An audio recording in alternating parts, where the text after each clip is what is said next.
Okay, so some of y'all may know that they are really harping on Donald Trump for making a comment saying that the young people haven't really been affected by the coronavirus, and that there's a lot of states that had no, pediatric deaths recorded or anything like that. So, the video's not working. I don't know why, but it says he falsely claimed. But then if you get into it, you'll see that he didn't say it like they're claiming that he did. But I have a few little things I want to show you. Plenty of young people were affected. They're talking a lot about this, and then this just came out. Let me show you. The governor of Wisconsin declaring a new public health emergency as the state sees a surge in cases among young people. NBC News medical contributor Dr. Kavita Patel joins me now. Dr. Patel, the governor there says this increase in cases is especially alarming on college campuses. The Wall Street Journal is reporting on a preliminary study that found college reopenings led to 3,200 additional COVID cases a day. What does this data mean as we are now in the fall? Do colleges need to make some changes? Yeah, that's absolutely right, Allison. I think it illustrates that colleges, much like the conversations that we've been having about bars and restaurants, just have an environment where people can be pretty closely packed in together. And then when you add on top of that some colleges are as big as cities. And so you see a lot of uneven behavior. Some people not wearing masks, even when there's a law in place on a campus. And then candidly, Okay, so she just said that there is a law in place on campuses where you have to wear a mask. And I'm not going to put words in her mouth, but I guarantee she's going to say there's a law about the 6 feet as well. Now, this was just a little glimpse, and I just uploaded one about Louisville, Kentucky being in a state of emergency. And now this one is a public health emergency. And as we move on into September, we all knew because they have told us that there was a second wave coming. Now, there's a few other things I want to go over, and I'm going to show you a couple of little clips. And then I'm going to get into a different subject in another video. In place on a campus. And then candidly, what we've learned over the last 6 months with the coronavirus is it's younger people who can easily kind of give and get the virus. They may not get as sick as older people, but they are the ones that are driving increasing numbers of infections. And I would certainly recommend anybody that's going or has been coming from a college campus that they recommend self-isolation, quarantining or some sort of self-isolation to prevent giving the infection to others. There is some confusion after the CDC posted and then removed guidance about airborne transmission. On CNN today, Dr. Anthony Fauci said airborne transmission could be possible, but then he added this.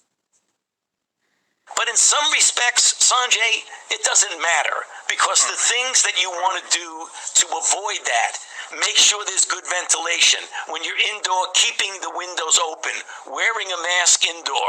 When you're outdoor, do all the things I've said. So rather than bending ourselves out of shape, trying to figure out what percentage it is or is not, or how well it's proven, make an assumption that some component of it is aerosol and act accordingly, which means do what we've been telling you to do all along. What do you make of Dr. Fauci's comments there? Do you agree with him? Well, I agree with him up to a point, Allison. I agree with him that there is certainly reason to change your behavior. You should still be wearing masks. You should still be outdoors where possible with good ventilation. I think the key here, and I'll just remind viewers that aerosolized particles, the best way to think about them is, remember back in the day when we could go inside department stores and you were near the perfume counter, the closer you were and someone sprayed the perfume, the stronger the smell. But you could... She said back in the good old days, like back in the day. Everybody is starting to think back in the good old days when you could go near somebody or you could see how old they was below the mask, or you could tell if you recognize somebody without the mask. You can't tell if people are mad. You can't tell if you're about to get, somebody's about to go off on you because of the way it's making you feel. It causes all this anxiety and stress through everyone, and the way it makes you look, you can't tell hardly anything about somebody, and then as soon as you put it on, it's so much of a hostile anxiety, stressfulness, just putting it on. And they're talking about good ventilation and all of this. Well, if you weren't wearing a mask, you would be able to breathe. We also have this, Air Force 2 Pence plane makes an emergency landing in New Hampshire. Then we have the Abraham Accord, everything that's going on with it. And there's just, guys, there's a lot going on, and I'm sorry I haven't been keeping you updated on everything, but I'm going to try to do that in the next few videos. Please hang in there with me as I show you these clips.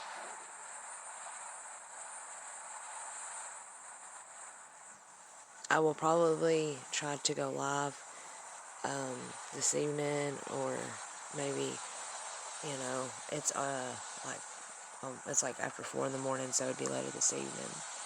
I'm sorry, guys. Logan's been working graveyard, and, you know, it's either sleeping or I stay up and try to stay up with him and then sleep when he sleeps, and it's kind of been going weird, so I'm sorry, guys. So this, they really haven't told you why. This just happened, and it's a little piece of something I thought I should show you.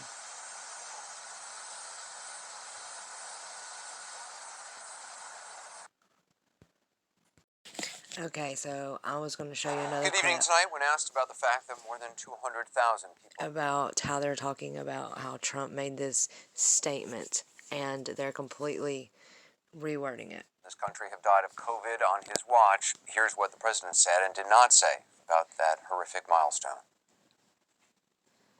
Well, I think it's a shame. I think if we didn't do it properly and do it right, you'd have 2.5 million deaths. If you take a look at alternatives, you could have 2.5 million deaths or something thereabout. But it's a horrible thing. Should have never, ever happened. China let this happen, and just remember that. China let it happen. It's a shame, he said, but it's China's fault. But at least it's not 2.5 million dead. And that was it. It's hard to know where to begin with all of that. His press secretary said this today. He has said before that it keeps him up at night thinking of even one life lost. This president has taken this incredibly seriously. That's Kayleigh McEnany, who promised on camera on her first day on the job to never tell a lie. So taking her at her word, it must follow that her boss, the president, was up all night before and after saying this yesterday. We didn't know it. Now we know it. It affects elderly people with heart problems and other problems.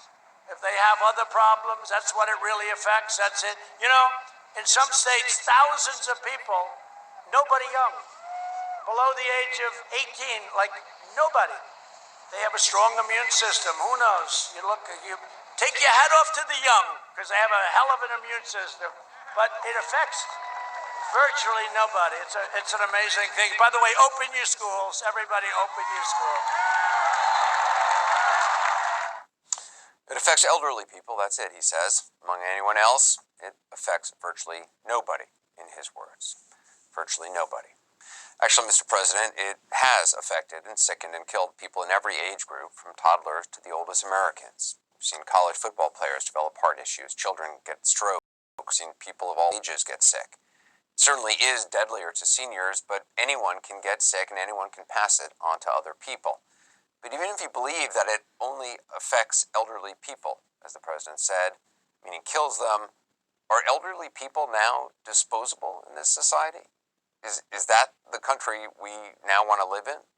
If so, the president might want to look in the mirror or get on a scale because he is elderly and obesity is an underlying condition. The president knows what he said isn't true. He's known it for months. Keep him honest, he himself said so to Bob Woodward back in March. Now it's turning out it's not just old people, Bob. Just today and yesterday, some startling facts came out. It's not just older young people, to plenty of young people. It's plenty of young people. Where abuse has occurred in order to see what were the sort of underlying problems that allowed that abuse to happen. And if we look back to the period, in the 1950s, 60s, 70s, and 80s, where you had law enforcement agencies that were, running red squads or subversive squads, or otherwise engaging in a lot of political surveillance and monitoring different politicians as they progress through different public office. What you find was there was a number of different problems. I mean, one was the vagueness of the terms.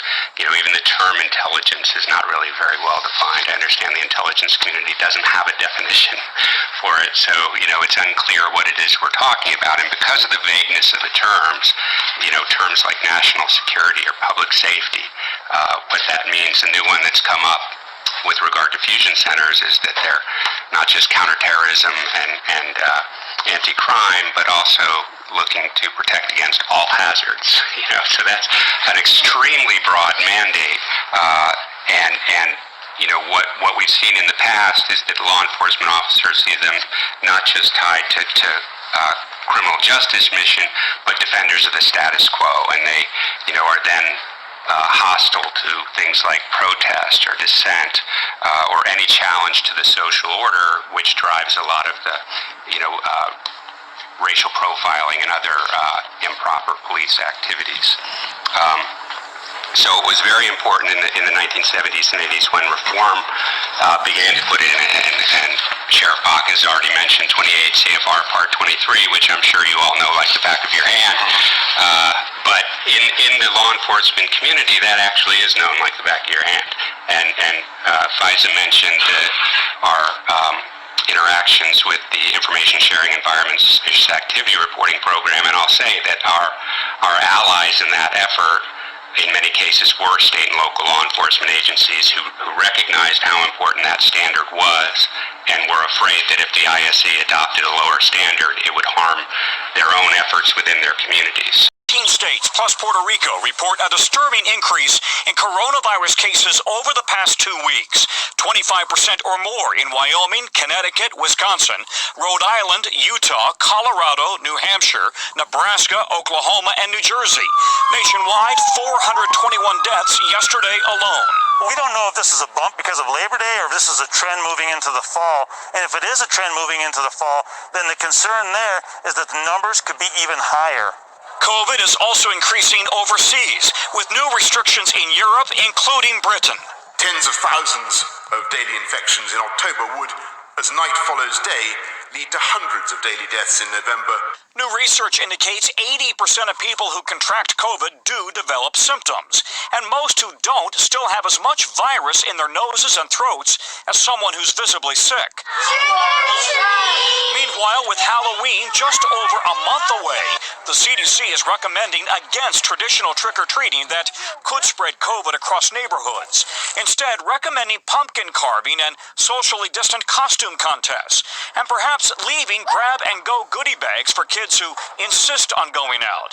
Last night, President Trump again downplayed the risk to kids. Nobody young, below the age of 18, like nobody. They have a strong immune system, but it affects virtually nobody. It's an amazing thing. But in March, the president told Bob Woodward kids are vulnerable. Some startling facts came out. It's not just old. 18 times. And I can care less what Sheriff Villanueva says, seeking to justify that lack of humanity. Because 19 times of firing into a man's body says to me that there's been poor training. All I want is justice for my nephew. He didn't have to be killed like that. He's no animal. He's human like we are. And I'm so tired of hearing this on the news every week. Somebody else is being done this way. You can never feel what I feel. And I don't think you frankly give a it hurts. Deep. Wait till it happens to your family. You can tell that was a very emotional moment for Kazee's family.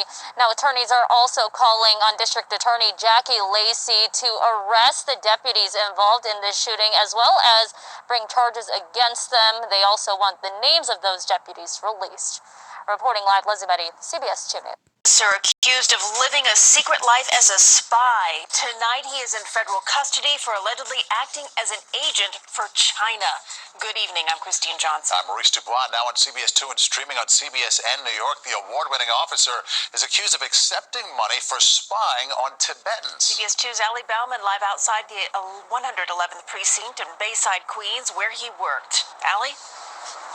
Christina, Maurice, up until he was arrested today, that NYPD officer was working in the community 111th precinct, but the FBI believes he was using his position as an NYPD officer to help the Chinese government recruit intelligence sources. 33-year-old NYPD officer Beimadaji Engwang is accused of acting as an illegal agent for the People's Republic of China. In the criminal complaint, federal prosecutors allege Engwang has been reporting to 2 PRC officials about the activities of Tibetan citizens in New York for at least 2 years. Engwang, who is a Tibetan native himself, lives with his wife and daughter in Williston Park, Long Island, where his neighbors are in disbelief. It was really a surprise because I never thought he is a spy like this. He always say hi, nice, always very social, outgoing. He was so nice, he was very nice to us. It was hard to believe. It's hard. I mean, you don't see this around here. You don't see a spy. Engwang is also charged with wire fraud. The criminal complaint alleges he has received nearly $120,000 by wire transfer from the People's Republic of China since 2016. Prosecutors believe Engwang used his official position in the NYPD to provide Chinese consulate officials access to senior NYPD officials through invitations to official NYPD events, and provided the Chinese government with potential ethnic Tibetan intelligence sources in the New York metropolitan area. We spoke to some members of the Tibetan community here in Queens. The Communist China never give a chance to a Tibetan people. They have thousands of Tibetans living here in New York and New Jersey,